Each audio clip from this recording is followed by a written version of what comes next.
Good day, everybody, and welcome back to One Stop Compliance Academy. We're happy to have you join us today yet again as we explore one of the most confusing and preliminary areas in the area of compliance.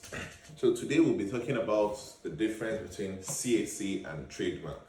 All right, so within the course of the year, and most especially this year, owing to the B-Lord and VDM saga, I've had lots of conversations surrounding CAC, trademark, and all that. So today we just want to drop a nudge as to the difference between CAC and trademark and what you need to know, what you need to understand by these two concepts. All right, so if you're just joining us for the very first time, thank you for joining us and welcome to this One Stop Compliance Academy. All right, so like I said, today we'll be looking at the difference between CAC and trademark. So we all know CAC is the Corporate Affairs Commission that is responsible for registering companies, business name, NGOs in Nigeria. On the other hand, trademark is the body that regulates the registration of brand names and logos, designs, patents, and the likes.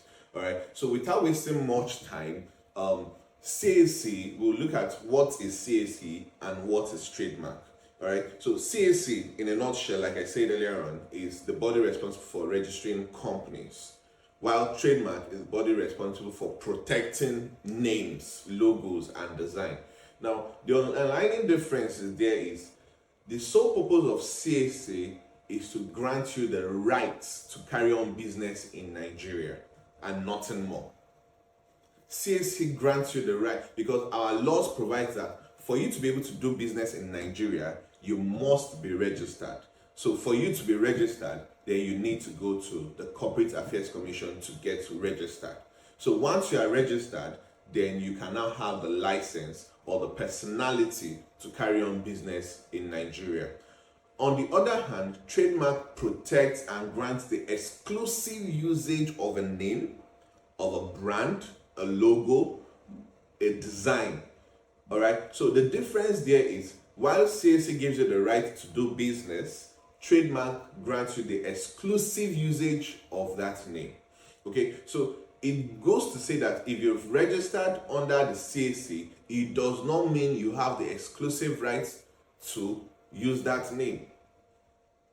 Okay. So it's very important for you to know that if you just did your CAC registration and you stopped there, trust me, I can go ahead and trademark your CAC name and then write to the CAC to force you to stop using that name. That is the full extent to which and the full power a trademark has. All right. So now you may want to argue a little bit, but then let me just shed a little light in terms of the provisions of our law, just to provide some little legal clarity. Okay, so we have our CAMA, which is the Companies and Allied Matters Act, that regulates all the activities of companies, corporate bodies, basically. So if you go down to section 852, you'll see where it empowers that and it recognizes the existence of trademark.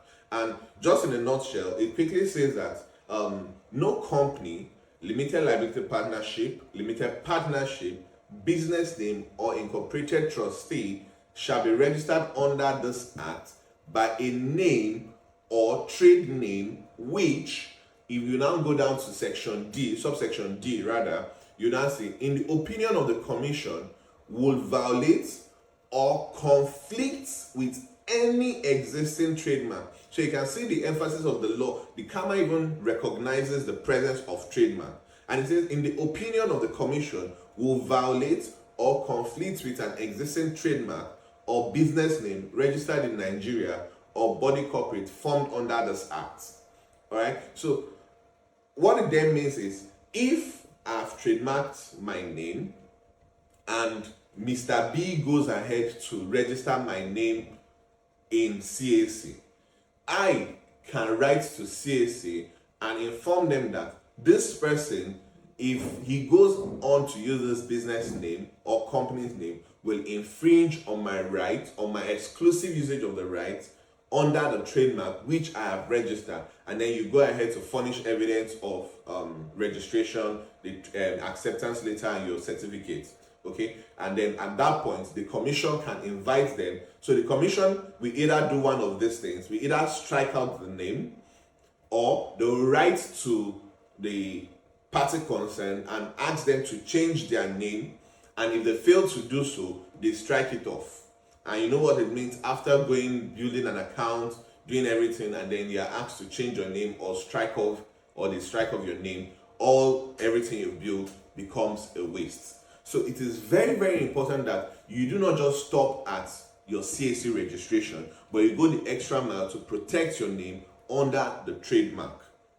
Okay, so that is just the area I needed to clarify. And aside from that, a lot of persons do trademark registration and then they stop at acceptance letter.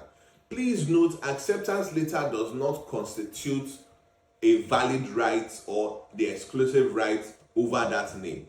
Acceptance letter is just a letter given to you by the commission acknowledging the presence or the fact that you have submitted an application for you to be granted the right to exclusive usage of that name. However, the name is still being under review, because it still has to go through the publication stage, opposition, clearance before you get your final certificate. So at the point of getting your final certificate, it's at that point that you now have the full exclusive right to use that name for the first 7 years. And then after 7 years, you can now renew it for 14 years, and then we go on and on and on and on. All right? So in anything you are doing, when it comes to CAC and trademark, please note that CAC does not grant you exclusive rights of a name. However, trademark does. So if you do CAC and you abandon trademark, if anybody goes ahead and protects the name under trademark and they write a cease and desist letter to you asking you to stop using that name, then you have no choice but to comply. All right. So if you stopped at CAC, please rush and get your trademark done. And if you've not done your trademark, please do that trademark before you start building your brand around it. Because sometimes when you do a search, you realize that the name you want to use has already been registered by another person. All right. So do all these preliminary searches, do all these preliminary findings, okay, before you go ahead to do any kind of business. Okay, so for us at One Stop Compliance Academy, we'll be doing a free search for the first 50 people who reaches out to us. Free trademark search. Okay, we'll give you a professional opinion on the name. When we do the search, we'll give you a professional opinion on the name so that you can know if that name is available for what you want to do or not. All right, and with that being said, I think we hope that this sinks in and then you use this to protect your business to the best of your ability. All right, please stay tuned for more exciting videos and contents on compliance in Nigeria, and we remain your go-to person. Thank you for joining us today. Do have a lovely day.